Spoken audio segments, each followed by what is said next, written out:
이번 시간에는 5천억 자산가가 된 제 제자의 얘기를 좀 하려고 합니다.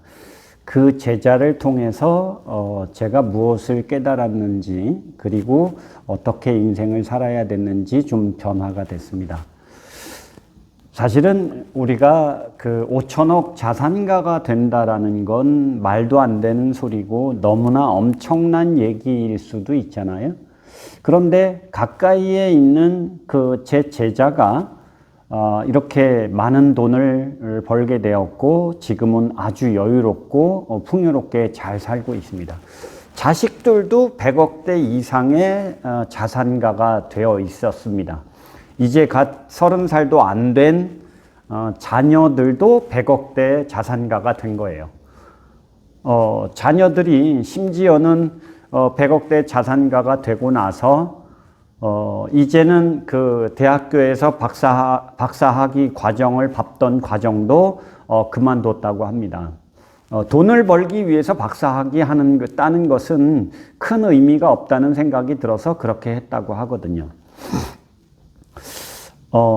저하고 인연이 된 건 2003년도에 저에게 5박 6일 강의를 들었었죠. 영업을 꽤나 잘하고 있던 친구인데 이 친구가 5박 6일 교육이 끝나고 나더니 와이프랑 같이 교육을 받았습니다. 와이프하고 함께 원장님 저의 평생의 멘토가 돼주시고 저의 평생의 스승이 되어 주십시오 했던 친구들이고 저에게 와서 5박 6일짜리 강의만 무려 25번 이상 강의를 들었었지요. 영업사원으로 있던 그 친구에게 제가 당신이 능력이 되니 이제 대리점을 만들어라 라고 조언을 했었고 그 대리점을 만든 이후에 많은 영업사원들을 모집했고 그 영업사원들의 교육을 받을 때마다 그 모든 영업사원들은 저에게 5박 6일 교육받는 걸 기본으로 해서 교육을 시켰던 친구죠. 그리고 그 회사에서 감히 상상도 못할 만큼 영업을 잘했고 전국에서 독보적인 1등 대리점이 됐었던 친구입니다. 이러던 친구가 회사가 파업 사태가 일어나고 나면서 전 영업사원들이 영업을 할 수 없다 보니까 엄청난 곤란을 겪게 됐고 엄청나게 어려운 상황에 빠지게 된 겁니다. 임대료는 나가야 되고 벌리는 돈은 없고 그래서 사실은 전 재산을 다 잃기도 했던 친구죠. 이러던 친구가 어느 날 저에게 전화가 왔어요. 원장님, 제가 월세를 내지 못하다 보니까 집에서 쫓겨났고 차에다 짐을 실어놨는데 제가 갈 데가 없습니다. 원장님, 원장님 집에 신세 좀 지면 안 될까요? 제가 그때 당시 17평짜리 원룸에 살고 있었고 거기에 침대에다가 책에다가 많은 가구들이 있었기 때문에 도저히 함께 생활하기 어려웠는데 그 제자가 그렇게 얘기를 하더군요. 원장님, 이모한테 도움을 요청했다가 거절당했고 고모한테 도움을 요청했다가 거절당했고 차에 짐은 실어놨는데 갈 데가 없습니다. 원장님, 불편하지만 좀 신세 좀 지면 안 됩니까? 이렇게 얘기하는 거예요. 저도 눈물이 나더라고요. 그래서 제가 알았다, 할 수 없으니 오케이, 차에 있는 짐은 대부분 좀 버리고 공간이 좁으니 너희들 몸만 와라. 그래서 저는 두 부부가 오는 줄 알았어요. 그런데 이 친구들 마음이 아플 것 같아서 저는 키를 주고 이사하라고 했고 그리고 저녁 시간이 돼서 소주 한잔 먹으러 나와라 해서 부부를 불러냈습니다. 그런데 깜짝 놀랐죠. 부부만 나온 것이 아니라 같이 온 사람이 5명이 같이 온 거예요. 중학교 3학년짜리 딸내미, 고등학교 3학년짜리 딸내미, 그리고 자기하고 와이프하고 거기다가 직원 1명까지 5명이 온 거예요. 저는 깜짝 놀랐습니다. 이 5명의 식구들하고 함께 살아야 되는가 하는 생각을 했었죠. 근데 같이 잠을 자고 같이 부대 끼고 이러기가 너무 힘이 들어서 저는 저의 집을 아예 내주고 우리 집에서 당신들이 살아라.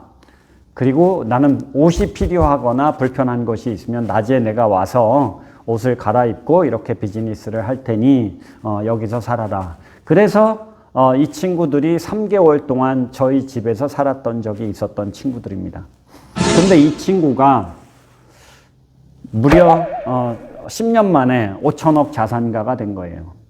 이번에 저한테 제주도로 놀러 오라고, 골프 치러 오라고 초청을 하더군요. 뭐 자주 그런 초청을 받고 자주 그런 도움을 받았는데 이번에도 제주도에 골프 치러 오라고 하는 거예요. 그래서 제주도로 축하도 해줄 겸 해서 이사도 했으니 제가 골프 치고 2박 3일 동안 함께 지내고 왔습니다. 그런데 말 그대로 19억짜리 빌라를 분양받아 놨고 33억짜리 빌라도 신청해 놨고 자녀들도 그 정도의 빌라를 사 놨고 요즘은 한 달에 20일 정도를 골프만 치고 있고 다음 인생을, 남은 인생을 어떻게 살까를 여유롭게 구상을 하고 있다고 하더군요. 저는 이 친구를 통해서 3가지 깨달음을 얻었습니다. 이 친구가 2014년도, 15년도인지 16년도인지는 잘 모르겠습니다. 이 친구가 어느 날 제가 가상화폐라는 것을 알게 되었는데 이 가상화폐가 엄청나게 돈이 됩니다라고 얘기를 하는 거예요. 그러면서 원장님도 이것을 했으면 좋겠다라고 얘기하는데 제가 들어봤을 때는 이건 말도 안 되는 소리다라는 생각이 들어서 나는 됐다, 너희들만 해라라고 하고 귀를 탁 닫아버렸죠. 저는 그것이 저에게 첫 번째 깨달음을 주었어요. 저는 이것을 똑똑한 사람이 받은 저주라고 생각을 한 거예요. 말도 안 되게 가상화폐가 있다라고 하니 이런 거에 투자를 해서 돈을 벌어라라고 하는데 도저히 믿을 수도 없었고 받아들일 수가 없었죠. 그래서 저는 폐쇄적인 태도를 보였고 그리고 가상화폐에 대해서 일체 관심을 갖지 않게 됐어요. 그런데 그것이 똑똑한 사람이 똑똑한 척 했던 제가 받은 저주라는 거죠. 그래서 가상화폐라는 것을 더 이상 아무한테서도 얘기를 들으려고 하지 않았고 저는 사실은 엄청나게 재산을 불릴 수 있는 기회를 발로 걷어쳤던 거예요. 똑똑한 사람들은 대체로 남의 얘기를 말도 안 되는 소리라고 생각하고 폐쇄적으로 닫아버리고 귀를 기울이지 않잖아요. 그러다 보니까 저에게 온 기회를 놓친 거예요. 자, 똑똑한 사람이 저주를 받은 거죠. 똑똑한 척 했던 것이 헛똑똑이었다라는 것이 증명이 됐던 겁니다. 이 친구는 2년 전에도 저에게 골프 대접을 했고 식사 대접을 하고 그때만 해도 재산이 그 100억 정도 벌었다 이렇게 얘기를 했었거든요. 1년 내내 20명의 직원들을 데리고 코로나를 대비해도 전혀 문제가 되지 않을 정도로 작년도에 많은 돈을 벌어놨다라고 얘기를 했었습니다. 자, 그런데 이 친구가 이번에는 이제 투자의 기회를 제대로 잡았고 그 투자를 제대로 해서 그 100억이라는 그 돈이 무려 5천억이 됐던 거죠.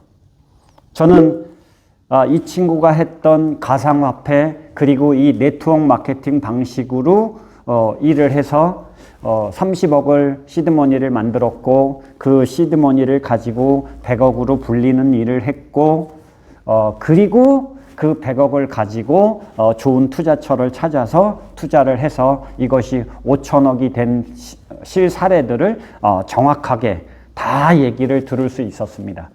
그리고 이 친구를 내가 배워야 될 스승이라고 생각하게 됐습니다.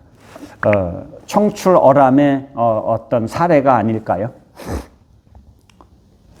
자, 그리고 이 친구를 통해서 저는 얻은 깨달음이 두 번째가 뭐냐? 이 친구는 뭘 해도 악착같이 하고 집요하게 하고 절실하게 하고 절박하게 합니다. 반드시 한다, 끝까지 한다, 될 때까지 한다. 이것이 그 제자가 가지고 있던 습성이거든요. 그래서 이 친구는 탐구하고 탐색하고 연구하고 공부하고 검증하고 확인하고 습관도 만들었고 그 업계에서 일단 최고의 경지까지 올라갈 만큼 대가가 됐던 거예요. 그리고 대가가 되다 보니까 첩보 같은 좋은 정보들을 얻기도 하게 됐고, 이 첩보 같은 좋은 정보에 자기 재산을 다 투자하고 이것을 5천억으로 불렸던 거예요. 반드시 한다, 될 때까지 한다, 끝까지 한다라는 정신 자세를 가지고 사는 이 친구는 드디어 5천억 자산가가 된 거죠. 그리고 그거보다 더 바람직하고 좋은 현상은 자녀들까지도 돈에 대한 지혜가 충분히 생겨 있고 이제는 세상살이를 걱정하지 않아도 되는 상태가 되는 거예요. 이 친구를 통해서 얻은 깨달음, 반드시 한다, 될 때까지 한다, 끝까지 한다라는 이 철학을 나도 가지고 일을 해야 되겠구나라고 생각하게 됐습니다. 자, 사실은 요즘 세상이 엄청나게 바뀌었고 지금도 엄청나게 세상이 바뀌고 있는 중에 있습니다. 자, 그래서 이 바뀌고 있는 세상에 대한 공부를 해야 되겠다. 저는 세 번째로 변화하고 있는 세상, 이 변화된 세상에 대해서 대처하려면 이 시대에 맞는 강의 방법, 이 시대에 맞는 그 교육 방법, 이 시대에 맞는 지식의 내용들, 이거를 바꿔야 되겠다라는 생각까지도 하게 됐죠. 자, 탐색하고 탐구하고 연구하고 이래야 되는 거예요. 자, 그래서 저는 그 찰스 수왑의 투자 불변의 법칙이라는 책, 이지성 작가의 미래의 부라는 책, 자, 박종환 선생님 1,800만 원 가지고 18억을 만들었다고 하는 분이거든요. 10년 후에 100배우를 암호화폐에 투자하라, 이런 책을 읽고요. 한 권으로 끝내는 코인 투자의 정석이라는 책도 읽고요. 그 다음에 코인 시장을 이해하려면 이더리움을 가지고 공부를 해라. 비트코인에 가려진 세상을 공부해야 된다. 그 다음에 NFT 레볼루션이라는 책을 통해서 공부를 해야 되겠다라고 생각하고 이러한 책들을 지금 열심히 읽고 있고 탐구하고 있고 그리고 이 세상에, 이 변화된 이 세상에 대처하기 위해서 노력하고 있습니다. 똑똑한 사람은 저주가 내리는구나 라는 것을 첫 번째 깨달았고, 두 번째 반드시 한다, 될 때까지 한다, 끝까지 한다, 한 가지에 몰입해서 그 분야의 대가가 돼야 된다. 그리고 세 번째 변화하는 세상, 변화된 세상에 정말 진지하게 적극적으로 집중해서 대처해야 된다. 저는 이 세 가지 깨달음을 얻었고 요즘 변화된 방식으로 삶을 살아가는 습관을 만들고 있는 중에 있습니다.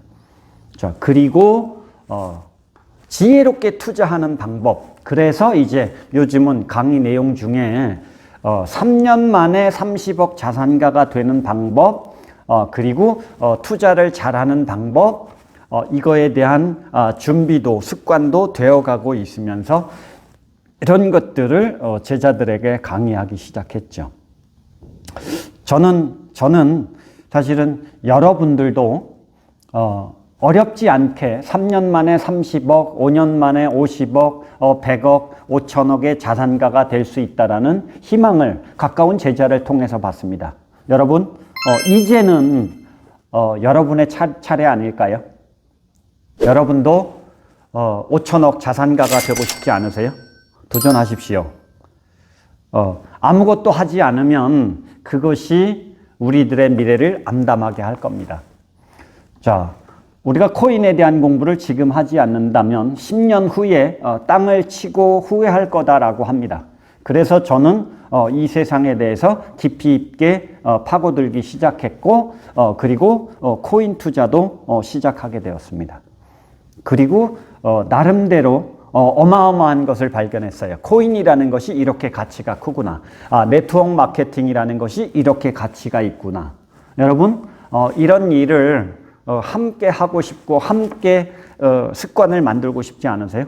그렇다면 세일즈 대학을 로크해 주십시오. 여러분하고 함께 30억, 50억, 5천억의 자산가가 되는 일을 함께 하고 싶습니다. 시청해 주셔서 감사합니다.